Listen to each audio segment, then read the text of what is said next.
नमस्कार, मैं विक्की वर्मा मेरे चैनल पर आपका बहुत बहुत स्वागत करता हूं। आज की इस क्लास में हम लोग फिर से करेंगे 45 क्वेश्चंस का संग्रह। देखो, इसके पहले मैं ऐसे ही ऑप्शनल क्वेश्चन के लिए ऑब्जेक्टिव वाला टोटल 45 क्वेश्चन का आप लोगों को 5 सेट कराया हूं। आज ये लास्ट है हमारा और फिर फाइनल हो जाएगा, ये 6वां सेट हो जाएगा। ठीक, देखो 45 का मैं करा रहा हूँ एक दिन में, क्योंकि ज़्यादा क्वेश्चंस भी पॉसिबल नहीं है। 20-25 मिनट की तो खुद क्लास हो जाती है, तो ऐसे ही मैं आप लोगों को 5 दिन करा दिया और आज हम लोग करेंगे 6वां दिन, यानी कि लास्ट है। उसके बाद एक नंबर वाला क्वेश्चन मैं ऑप्शनल क्वेश्चंस और नहीं लेकर आऊँगा। अब डायरेक्ट आप लोगों को मैं प्रादर्श प्रश्न पत्र दूंगा जो छत्तीसगढ़ बोर्ड की तरफ से आया हुआ है ना। चलिए आज की क्लास को शुरू करते हैं और देखते हैं और हमारे से कौन कौन सा क्वेश्चन बन सकता है एक नंबर वाला। वैसे क्वेश्चंस बनाने के लिए तो अथाह है, आप लोग बना सकते हो, अनेक प्रकार से क्वेश्चन बना सकते हो। चलिए देखें, पहला क्वेश्चन है साइन 45 बटे कॉस 45 का मान बताना है। तो साइन 45 बटे कॉस 45 जानते हो क्या हो जाएगा? साइन बटे कॉस मतलब tan 45 डिग्री, और tan 45 डिग्री का वैल्यू कितना होता है? 1। कितना होगा? 1। समझ में आया कि नहीं आया? आया, एकदम क्लियर। चलिए अब सेकेंड क्वेश्चन पर आते हैं। इसका समीकरण निकाय का द्वितीय हल होगा यदि अद्वितीय हल के लिए जानते हो a1/a2 नॉट इक्वल b1/b2। तीसरा, बहुपद शून्यकों का गुणनफल होगा। शून्यकों का गुणनफल जानते हो c/a। अगर इसी की जगह योगफल बोलता तो माइनस का b/a लगाते। ठीक, चलिए देखो c/a ये हो जाएगा हमारा a का मान। क्या क्या चीज़ है देख लो। 4 a का मान, 4√3 b का मान और 3 c का मान होगा, क्योंकि यही तो लिखते हैं क्या, ax² तुलना करते हो ना। एक समीकरण है मानक वर्ग समीकरण ax² plus bx plus c बराबर 0।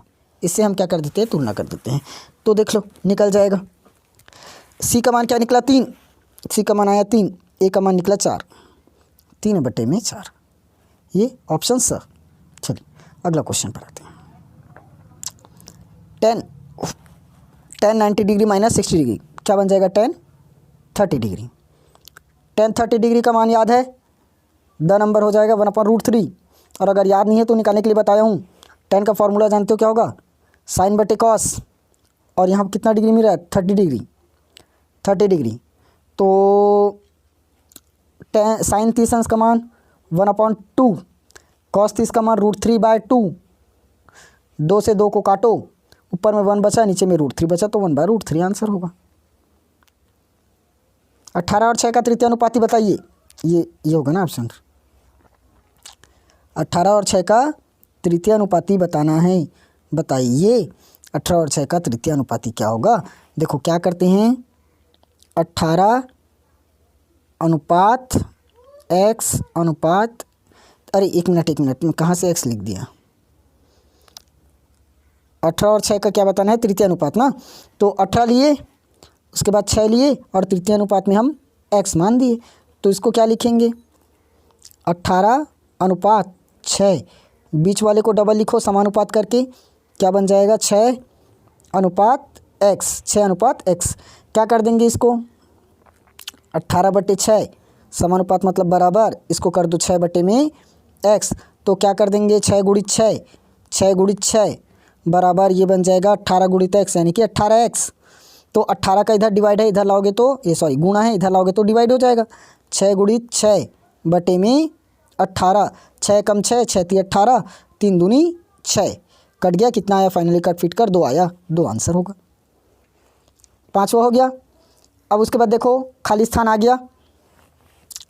रेखा 4√3x माइनस 2y प्लस 5 बराबर 0 है, तो इसकी प्रवणता क्या होगी? प्रवणता बराबर जानते हो, देखो प्रवणता कैसे निकलता है, तुलना करते हो ना। y = क्या जानते हो? mx प्लस सी। y = mx प्लस सी से हम क्या करेंगे? तुलना। तो यहाँ पर तो हमें y का मान पता नहीं है, तो निकालना पड़ेगा। देखो मैं क्या करता हूँ, माइनस का 2y यहीं छोड़ता हूँ, प्लस 4√3x, इधर 5 का 5 लिखे, 4√3x उधर प्लस में है और ये प्लस 5 उधर जाएगा तो -5 होगा। 4√3 और 4√3x है तो इसको भी पक्षांतर कर दो, माइनस का 4√3x होगा। 4√3x। ठीक, हमें y का मान बस चाहिए, y बस चाहिए, तो क्या करेंगे, -2 को पक्षांतर करना पड़ेगा। देखो क्या कर देंगे, -y यहीं रखे, इधर -4 क्या है, √3 -4√3x, और इस यहाँ पर क्या है, -5 -2 है, तो हम 2 बस को पक्षांतर कर देते हैं, पूरे के बटे में क्या आ जाएगा, 2 आ जाएगा। हो गया। अब माइनस को काटना है तो दोनों तरफ माइनस लगा दो, कट गया। तो क्या बन गया, 2 दूनी 4, 2√3। क्या आ जाएगा इसका आंसर, 2√3। ठीक, चलिए बिंदु 0,5 कौन से अक्ष पर स्थित है। देखो मैं पहले बता देता, x पर स्थित है तो y का मान क्या होगा, 0। x पर स्थित है तो y का मान 0, y पर स्थित है तो x का मान 0। देखो यहाँ पर हमें किसका मान 0 दिया है, x का मान 0 है, 0 दिया है, तो कौन से अक्ष पर स्थित होगा, y अक्ष पर। क्लियर। उसके बाद नीचे वाले में देखो क्या बोला है, नीचे वाले में ज़रा ध्यान दो क्या बोला है, किसी व्यक्ति के सभी साधनों से प्राप्त आय पर जो कर लगता है उसे हम क्या कहते हैं। सब लोग जानते हो, बच्चा बच्चा जानता है इसको, तो आयकर कहते हैं, क्योंकि इंपॉर्टेंट क्वेश्चन में कई बार हो गया कराते कराते, चैप्टर पढ़ाया था तब और कराया था। शिक्षा उपकर खाली स्थान पर लगाया जाता है, इसको भी जानते हो। शिक्षा उपकर हमेशा कहाँ लगाया जाता है, देय आयकर पर लगाया जाता है, देय आयकर पर। ठीक, चलिए 4 क्वेश्चन कंप्लीट। 5वां में आओ। देखो P अंतर्भाव Q को गणित के रूप में कैसे लिखें, यानी कि गणित कथन के रूप में क्या हो जाएगा, ये P और ये अंतर्भाव Q इस तरह से लिखा जाएगा। ठीक, ओके ओके। चलिए, समरूप त्रिभुजों की संगत भुजाएं समान होती है, समरूप त्रिभुज की संगत भुजाएं समान होती है, बताओ। ये सॉरी, समरूप चतुर्भुज की संगत भुजाएं समान होती हैं, तो ऐसा कहाँ पढ़े हैं, समरूप चतुर्भुज की संगत भुजा कहाँ समान होगी, सर्वांग सम रहता तब होता। दूसरा, अर्धवृत्त पर बना कोण 90 डिग्री होता है, ये मैं बताया था, ये मैं बताया था। एक ऐसे वृत्त बनाते हैं, वृत्त बनाते हैं तो इस पर क्या करते हैं, कोण बनाते हैं जिसका मान कितना डिग्री पर होता है, 90 डिग्री पर होता है। अर्धवृत्त पर 90 डिग्री का कोण बनता है। देखो 1 से 10 तक सभी संख्याओं का योग क्या होगा, 55 होगा, ये हमें बताना है, ये बताना है। कैसे बताएंगे, देखो मैं इसको थोड़ा सा साइड में करता हूँ।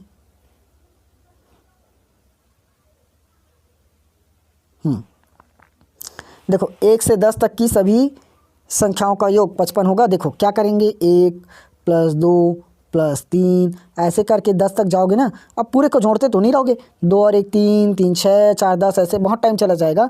तो ऐसे करो, इसका डायरेक्ट मिड वाला वैल्यू उठाओ, मिड मतलब मध्य का, मध्य में क्या है 5, और उसी 5 को एक बार और लिख दो 5, तो ये आंसर बनता है, यानी कि ये सत्य है। ये कहाँ चला गया, ये क्या होगा, सत्य है। ठीक, ये हमारा तीसरा सत्य है। वृत्त के सबसे बड़ी जीवा त्रिज्या कहलाती है, गलत बात। वृत्त की सबसे बड़ी त्रिज्या व्यास होती है। बेलन का वक्र पृष्ठ का सूत्र 2πr/h, तो एकदम सही। इस तरह से अभी हमने कितना क्वेश्चन खत्म किया, 15 क्वेश्चन ना, कितना क्वेश्चन कर लिए, 15 क्वेश्चंस। चलिए 30 क्वेश्चन और बनाते हैं जल्दी से, उसके बाद ये क्लास आज यहीं ख़त्म करेंगे। चलिए यहाँ पर आ गए, देखो ax² + bx + c के मूल ज्ञात करने का सूत्र एकदम आराम से जानते हो। x बराबर क्या होता है, -b होता है, तो x बराबर -c वाले को कट करो, -b देखो +-b² -4ac, तो यहाँ तो +4ac दिया है, इस वाले को सही करो, बस बन गया पहला क्वेश्चन।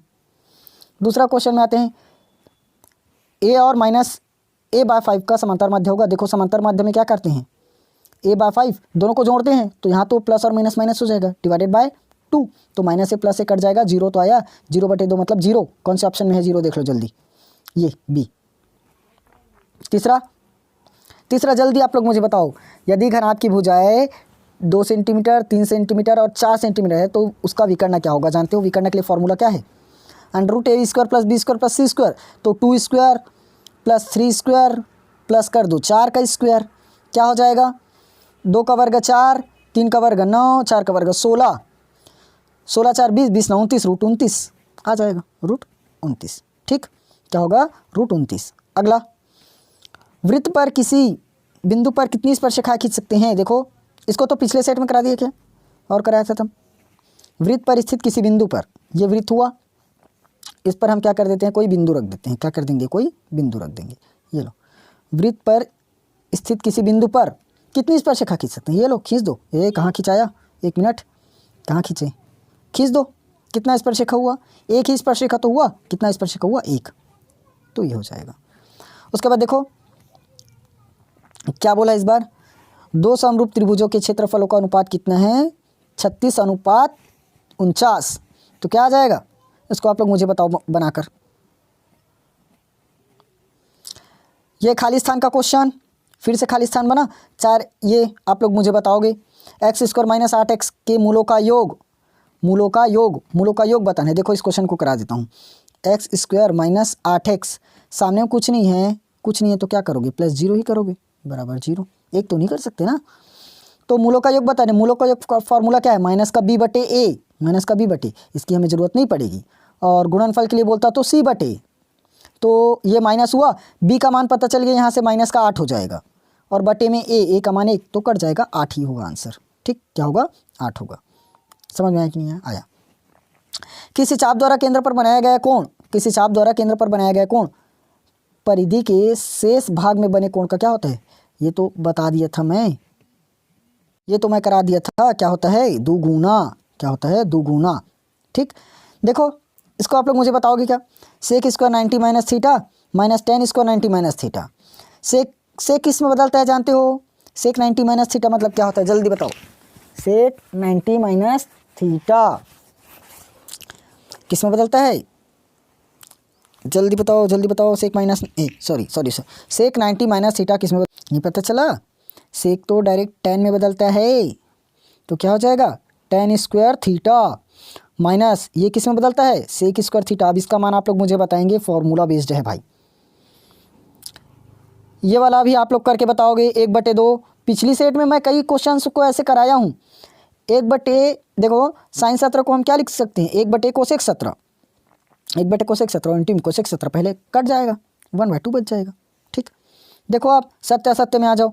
2 विषम संख्याओं का योग सदैव विषम होता है, कराया हूँ कई बार। देखो 2 विषम संख्या लगाओ, 1 3 है, 1 भी 3 है, 3 और 3 6, तो विषम संख्या कहाँ हुआ, ये तो सम होगा, मतलब ये कथन सरासर गलत है। अगला, किसी व्यक्ति के सभी साधनों से प्राप्त वार्षिक आय पर जो कर लगता है उसे आयकर कहते हैं, कई बार हो गए बताते हैं।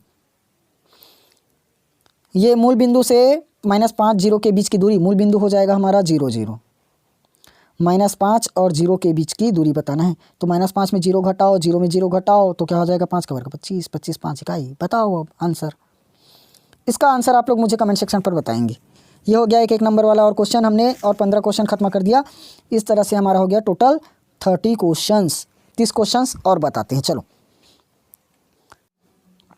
देखो फिर से समीकरण, ए भाई लेकिन बाकी जो छोड़ा हूँ उसको बना लोगे ना कंफर्म, नहीं बना पाओगे तो गया। देखो cos² 49 + sin² 49, एक को चेंज कर दो ना, sin² 90 - थीटा बराबर cos² थीटा, तो इसको चेंज कर दो, 90 - थीटा लगा दो, तो बन जाएगा, क्या बनेगा, cos²।